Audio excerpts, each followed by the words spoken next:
Nós vamos falar um pouco sobre discipulado, espiritualidade na comunhão. Tito, capítulo de número 2. Eu vou ler do verso 1 até o verso de número 8. Acompanha aí comigo a leitura. Tu, porém, fala o que convém à sã doutrina, quanto aos homens idosos, que sejam temperantes, respeitáveis, sensatos, sadios na fé, no amor e na constância. Quanto às mulheres idosas, semelhantemente, que sejam sérias em seu proceder, não caluniadoras, não escravizadas a muito vinho, sejam mestras do bem, a fim de instruírem as jovens recém-casadas a amarem ao marido e a seus filhos, a serem sensatas, honestas, boas donas de casa, bondosas, sujeitas ao marido, para que a palavra de Deus não seja difamada. Quanto aos moços, de igual modo, exorta-os para que em todas as coisas sejam criteriosos. Torna-te pessoalmente padrão de boas obras. No ensino, mostra integridade, reverência, linguagem sadia e irrepreensível, para que o adversário seja envergonhado, não tendo indignidade nenhuma que dizer a nosso respeito. Até aí. Tito 2, do versículo 1 ao versículo de número 8. Eu vou ativar de novo os comentários, porque se der algum problema na live, vai ficar mais fácil de vocês me avisarem. Certa vez, em um artigo, o título do artigo que o artigo ainda existe, uma antiga mensagem por meios modernos à mente pós-moderna. Esse artigo é de um teólogo, um pastor, ele é um apologeta, na verdade, chamado Ravi Zacarias. E nesse artigo, ele faz uma pergunta, e essa pergunta, quando li esse artigo, me chamou muita atenção. A pergunta que ele fez foi: como pregar para uma geração que ouve com os olhos e pensa com os sentimentos? Como pregar para uma geração que ouve com os olhos e pensa com os sentimentos? E aí, eu fiquei pensando sobre isso, e eu quero começar fazendo uma pergunta para você. O que é fazer discípulos para você? Ou sendo mais claro, como você, eu, como nós, como igreja, deveríamos fazer discípulos? É interessante, a igreja de Creta, que é onde Tito estava como pastor, ela estava uma bagunça. Se você for para o primeiro capítulo, versículo 5, Paulo vai mostrar que ele deixou Tito em Creta para colocar essa igreja em ordem. E a primeira instrução de Paulo para Tito colocar essa igreja em ordem é: você precisa pregar a palavra de Deus. Você precisa pregar a sã doutrina. E aí a gente poderia pensar, mas não pode ser uma outra mensagem?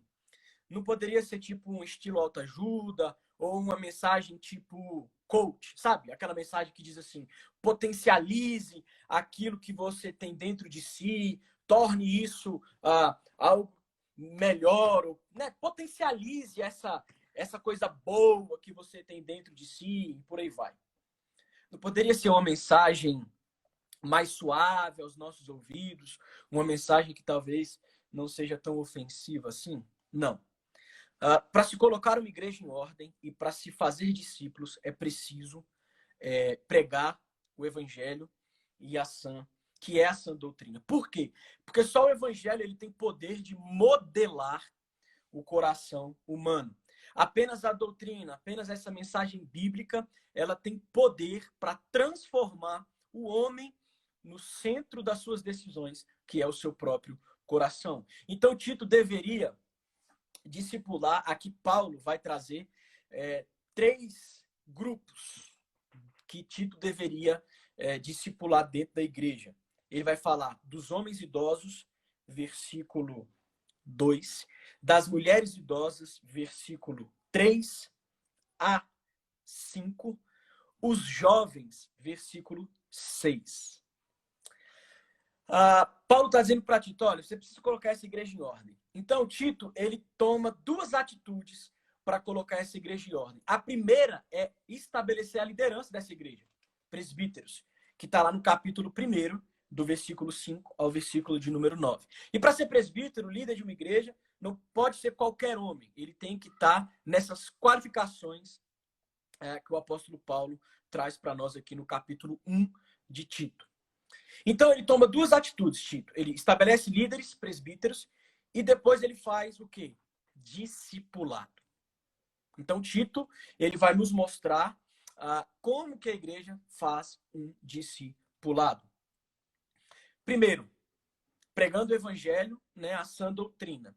Então, por meio da palavra, pela palavra e na palavra, Tito ele tinha que instruir, ensinar, moldar, repreender, exortar homens idosos, mulheres idosas e os jovens pela palavra e na palavra.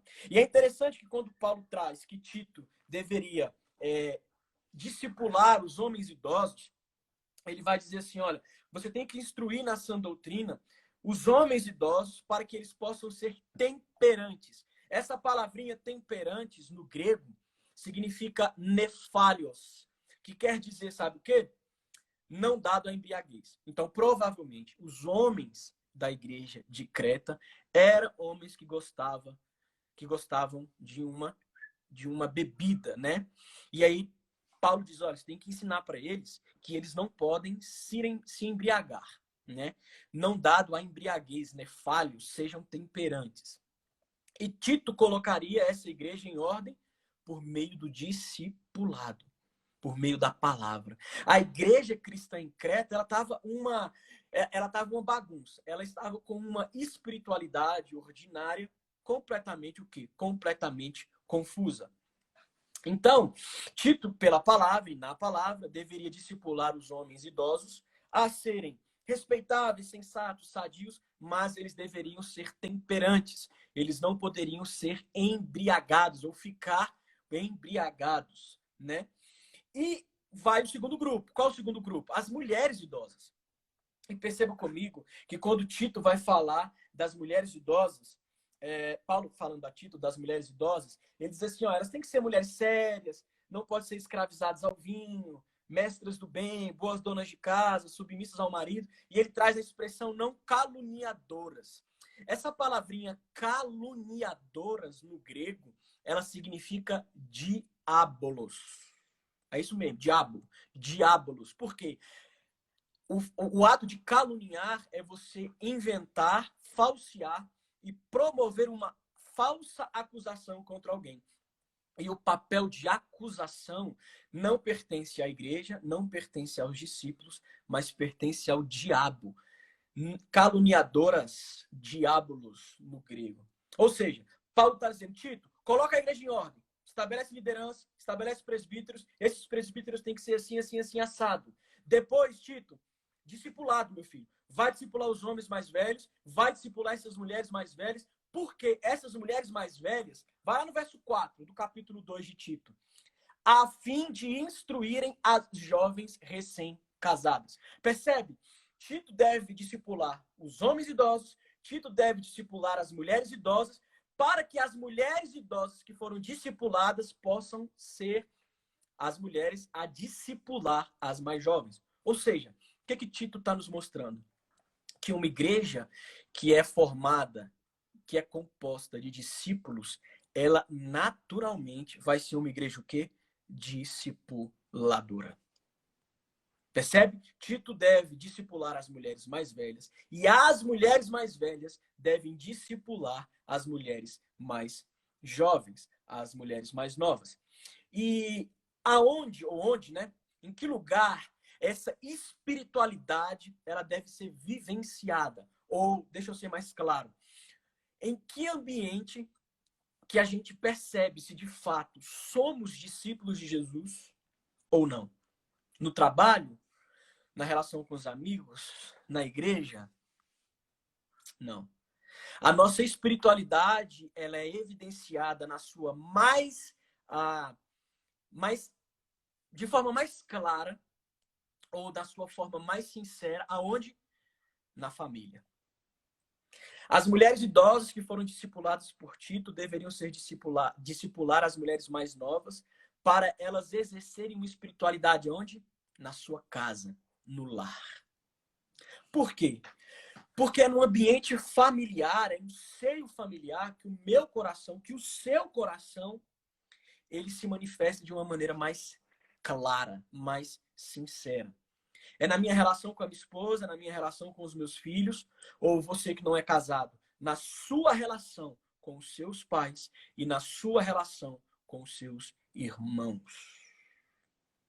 O discípulo deve vivenciar a sua espiritualidade, primeiro, na comunhão familiar. E aí, na comunhão familiar, a gente vai vendo o quanto do nosso coração já foi forjado pelo Evangelho e o quanto ele precisa ser forjado pelo Evangelho. Pelo Evangelho. Há 6 anos atrás, eu estava pastoreando uma outra igreja. Há 7 anos atrás, em 2013, eu estava pastoreando uma outra igreja e uma mulher, hoje uma mulher, com família, filhos, ela me procurou e disse assim: pastor, eu fiquei muitos anos, dos meus 12 anos de idade até os meus 20 e poucos anos fora da igreja. No gabinete, conversando com ela, eu falei: o que te levou a isso? Por que você ficou esse tempo todo? Você nasceu na igreja, mas aos 12, 13 você foi resistente à palavra do Senhor. Ela disse assim: meu pai é um pastor e um domingo nós estávamos na igreja, ele estava pregando a palavra do púlpito e de forma veemente ele pregava, exortando a igreja, condenando a prática do adultério, mostrando biblicamente que isso é pecado. Beleza. Fomos para casa, dormimos. No meio da noite eu acordei, era 3 horas da manhã, mais ou menos, 2. E eu fui até a cozinha, eu era uma criança, eu tinha 10, 11 anos, para beber água. Bebi a minha água e eu vi a porta do quarto lá da empregada lá de casa entreaberta e a luz estava acesa. Uma criança, então eu peguei e fui até o quarto. Quando eu cheguei no quarto, eu vi o meu pai tendo uma relação sexual com a empregada de casa, enquanto minha mãe estava no quarto dormindo. Por que eu estou te contando isso? Porque o ambiente familiar revelou o coração daquele homem. E mais, e mais. Essa hoje mulher, na época criança, ela foi resistente ao evangelho, resistente à igreja, resistente à palavra do Senhor, porque o seu maior referencial, que era o seu pai, a frustrou de alguma maneira, a decepcionou.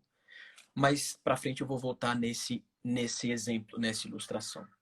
Paulo nos mostra aqui no livro de Tito que a igreja era composta de homens, mulheres, mais velhas, mais velhos, mas também é composta de jovens. E aqui estamos nós, numa live da juventude. E quando Paulo diz para Tito que ele deve disciplinar, falar sã doutrina, ensinar aos homens idosos, às mulheres idosas, mas também aos jovens, aos moços. E ele diz que Tito deveria exortar esses jovens a serem criteriosos. Está lá no verso 6 de Tito 2.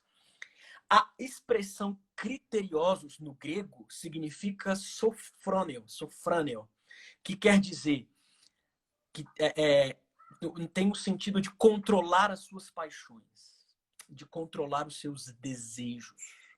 Então, homens idosos não podiam ser embriagados, mulheres não poderiam ser caluniadoras, e os jovens, eles deveriam ser criteriosos, eles deveriam controlar as suas emoções, as suas paixões, os seus desejos.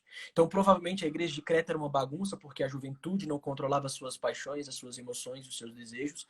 As mulheres eram fofoqueiras e caluniadoras e os homens bêbados. Percebe o grande desafio de Tito em colocar essa igreja em ordem? E como que ele fez isso? Estabelecendo uma liderança saudável e fazendo discípulos, gerando discipulado. Muito bem. Eu não sei se você percebeu, mas até agora eu já mencionei a palavra... Já falei que o discipulado, ele é forjado, ele é realizado pela palavra. Falei isso várias vezes e falei algumas vezes na perspectiva do coração. Por quê? Preste atenção no que eu vou dizer agora. Fazer discípulos é uma questão do coração. Daqui a pouco a gente volta nessa questão do coração. Na questão do coração. A igreja, ela erra quando ela pensa e ela age fazendo discípulos por meio de aulas apenas. Ah, não, você quer ser crente? Quer ser da nossa igreja? Tudo bem. Então você vai lá para a sala de discipulado, faz um curso de 6 meses e de 1 ano, e então você é um discípulo de Jesus. Está errado. Discipulado não é só isso. Presta atenção nas minhas palavras. Discipulado não é apenas isso. Discipulado não é apenas uma transmissão de informações. Não é você pegar alguém que não sabe nada do cristianismo, colocar ele dentro de uma sala durante 6 meses e 1 ano e despejar doutrina sistemática da fé cristã. Discipulado não é só apenas isso. Discipulado é muito mais do que isso. E seja sincero no seu coração, você já pensou nisso? Você já pensou que discipulado é apenas transmissão de informações?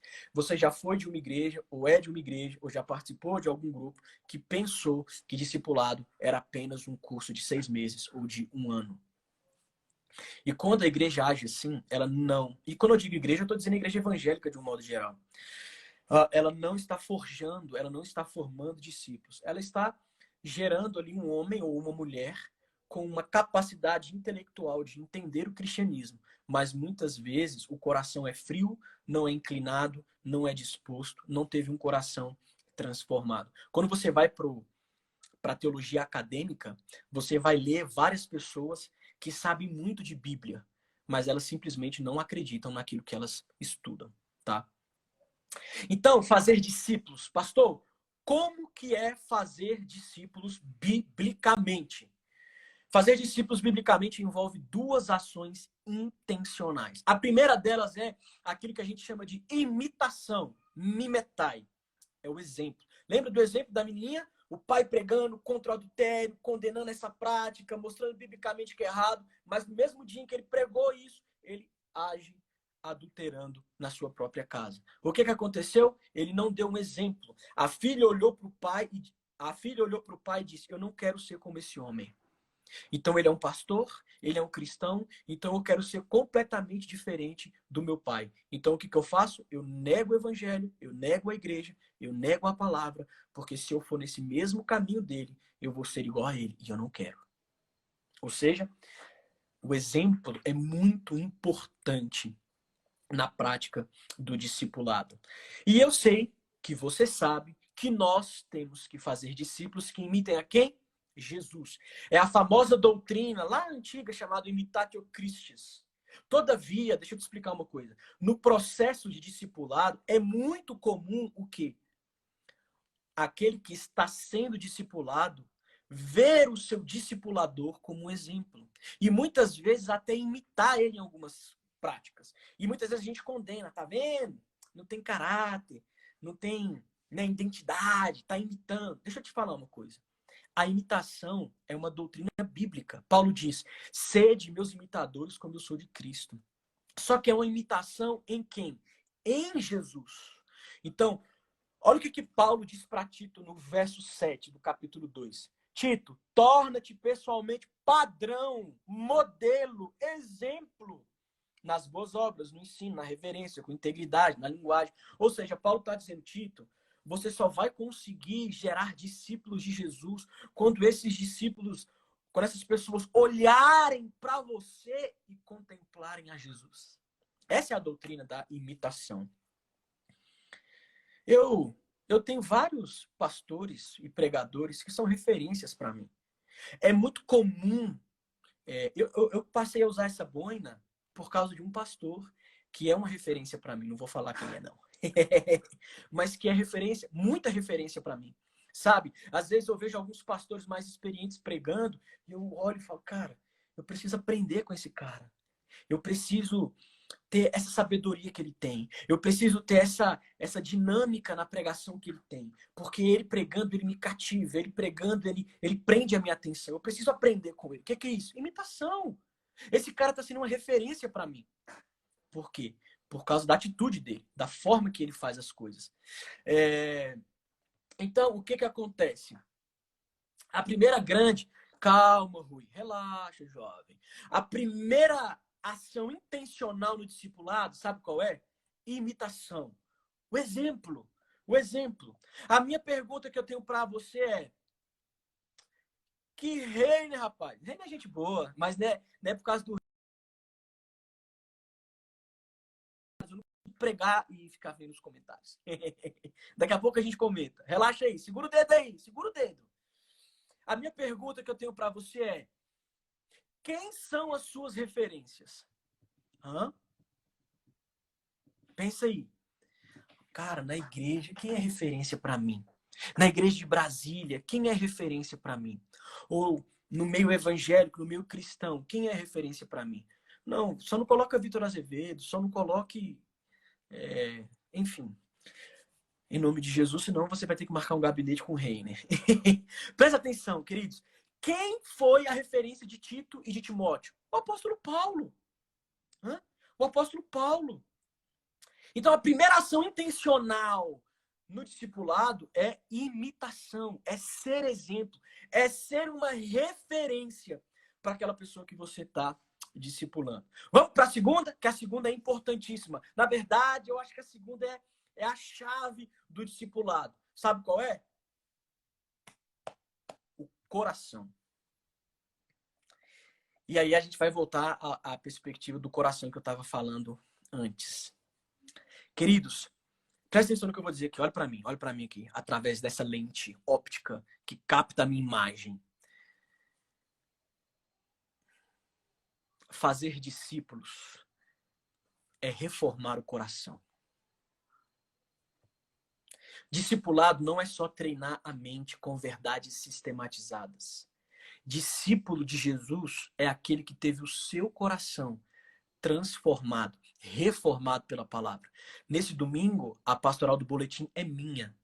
E eu falei sobre o coração. Depois você pega e acessa o boletim digital e lê lá. E dá uma lida no boletim, na pastoral.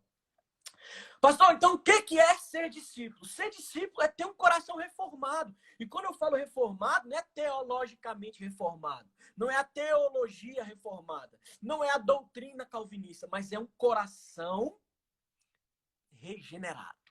Um coração transformado. Ou seja, se eu vivia do jeito A e agora estou sendo um discípulo de Jesus, o meu coração, em vez de fazer as práticas A, ele está sendo reformado para viver de forma B.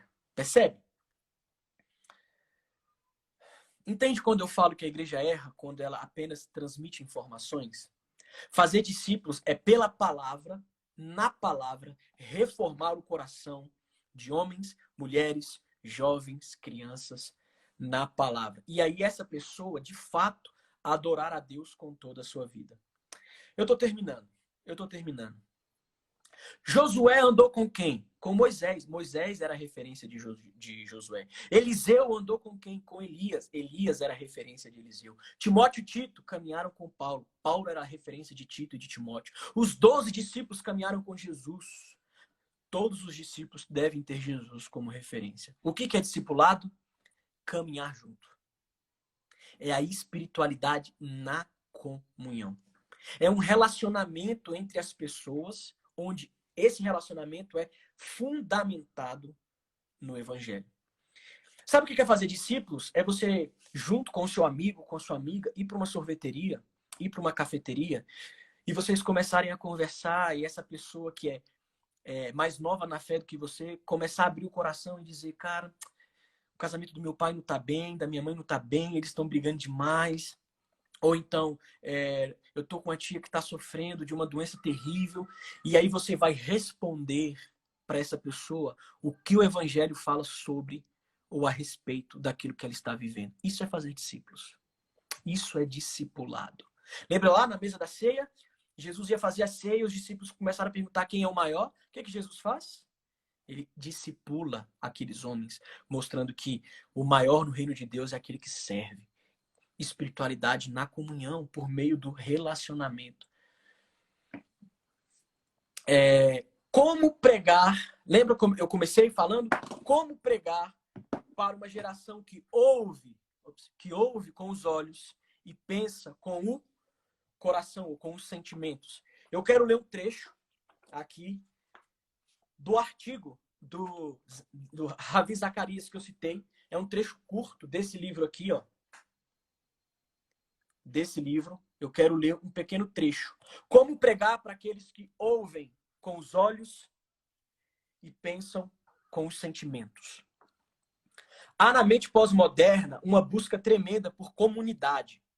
Somente na mensagem do Evangelho, que culmina com adoração, existe coerência, a qual, por sua vez, traz coerência à comunidade dos que creem, onde tanto a individualidade quanto a comunhão são afirmadas.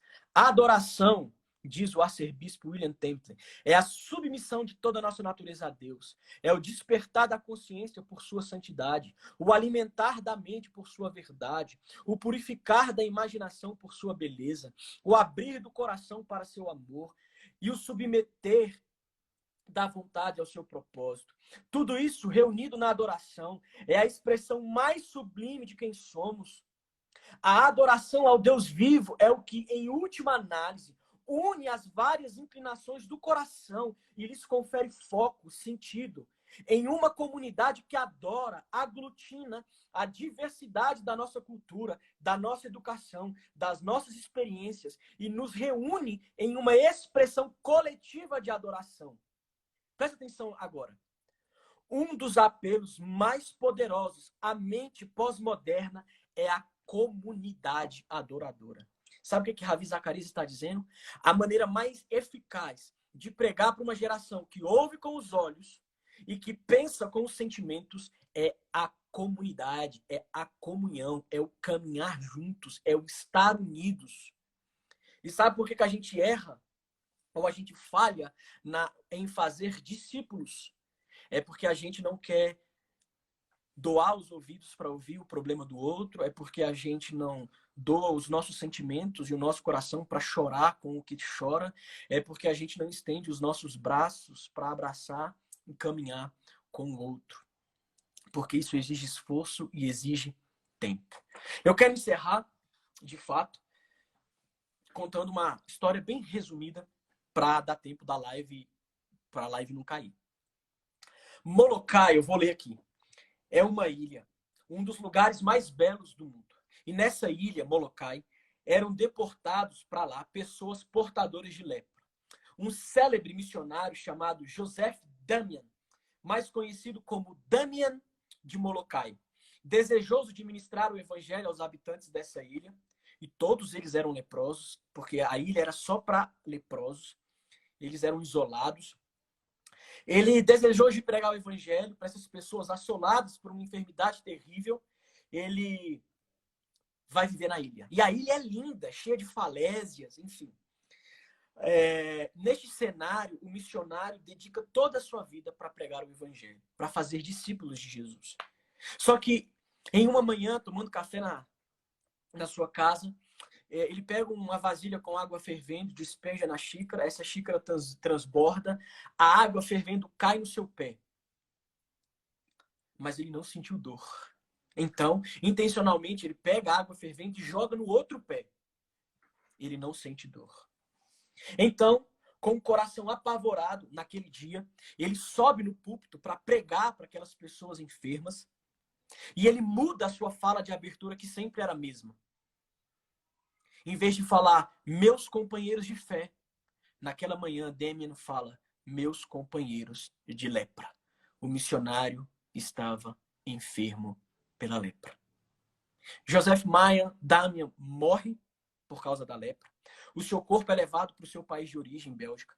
O povoado e as pessoas de Molokai clamam para que as autoridades da Bélgica mandem de volta o corpo do missionário para ser enterrado na ilha. Eles negam. Eles suplicam mais uma vez e então as autoridades enviam só o braço do missionário para ser enterrado.